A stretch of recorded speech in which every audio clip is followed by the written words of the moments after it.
হাপানিয়া মেলা প্রাঙ্গণের সামনে থেকে জনৈক সুকান্ত পাল নামে এক ব্যক্তির স্কুটি চুরি হয়। এই চুরির পরিপ্রেক্ষিতে সংশ্লিষ্ট ব্যক্তি আমতলী থানায় সুনির্দিষ্টভাবে অভিযোগ দায়ের করলে আমতলী থানার পুলিশ ঘটনার তদন্ত শুরু করতে নামে। এই তদন্তের পরিপ্রেক্ষিতে আমতলী থানাধীন এক এলাকা থেকে জনৈক যুবকের বাড়িতে সুনির্দিষ্ট তথ্যের ভিত্তিতে অভিযান সংঘটিত করে চুরি যাওয়া সংশ্লিষ্ট স্কুটি ও সহ আরও নম্বরবিহীন বাইক এবং স্কুটি উদ্ধার করা হয় বলে সংবাদ মাধ্যমকে জানান এসডিপিও পারমিতা পান্ডে।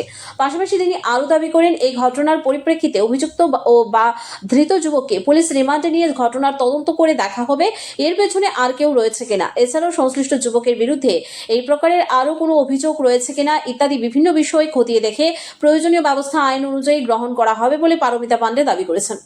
অ্যাকচুয়ালি গতকাল আমতলী থানাতে একজন সুকান্ত পাল উনি একটা কমপ্লেন করে যে বিগত 11 জানুয়ারিতে উনার একটা স্কুটি, যে স্কুটির নাম স্কুটি অ্যাক্টিভা TR01AE7727, এইটা হাপানিয়া যে মেলা গ্রাউন্ডের অপোজিট সাইড থেকে উনি স্কুটিটাকে 11 থেকে খুঁজে পাচ্ছে না।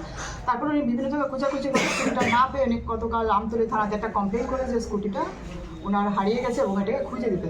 তো অ্যাকর্ডিংলি আমতলী থানাতে এই স্কুটি এটা নিয়ে একটা মামলা রুজু করে আমতলী থানার টিম স্কুটিটাকে বিভিন্ন জায়গাতে আমরা সার্চ করি, সিসি ক্যামেরা ফুটেজ আমরা চেক করে আমরা একজন চুরের সন্ধান পাই, যার নাম হয়েছে কমল দে। ওনার বাড়ি হয়েছে অশ্বিনী মার্কেট। ওনার বাড়িতে আমরা রেড করি সন্ধান রাত্রের দিকে, রেড করে ওনার বাড়ি থেকে যে চুরি যাওয়া স্কুটি অ্যাক্টিভা এটা আমরা রিকভার করি, যেটা সুকান্ত পালের স্কুটি ছিল।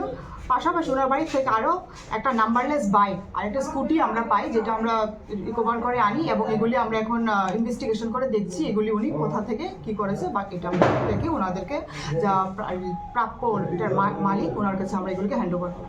এমনি সুকান্ত যার বিরুদ্ধে অভিযোগ যে চুরটাকে আপনারা আটক করেছেন, ওনার বিরুদ্ধে আগে কি কোনো কেস বা কিছু এগুলি আমরা নিচ্ছি। এখন পর্যন্ত আমাদের কাছে যা খবর যে উনি ভেটেরিয়ান চোর, উনি আগের থেকেও নাকি যুক্ত আছে চুরির কাজে, চুরির সঙ্গে। তো ওনার বিরুদ্ধে যে আরও কিছু কেসেস আছে চুরির কেস, এগুলি আমরা ডিটেলসগুলো সবগুলি আমাদের ইনভেস্টিগেশন ইনক্লুড করছি। কবে তাকে আদালতে তোলা হবে? আদালতে কবে তোলা হবে? আদালতে ওনাকে আমরা আজকেই তুলবো। আজকে আদালতে কতদিন রিমান্ড হবে? রিমান্ড আমরা 5 দিনের চেন। উনি এমনিতে কি করে যিনি চুরি কাণ্ডে জড়িত? উনি কিছুই করেন এমনিতে, উনি এখানে অসামাজিক নিশ্চয়ই উনি অসামাজিক কাজ করছে বলে আমরা দেখছি তখন।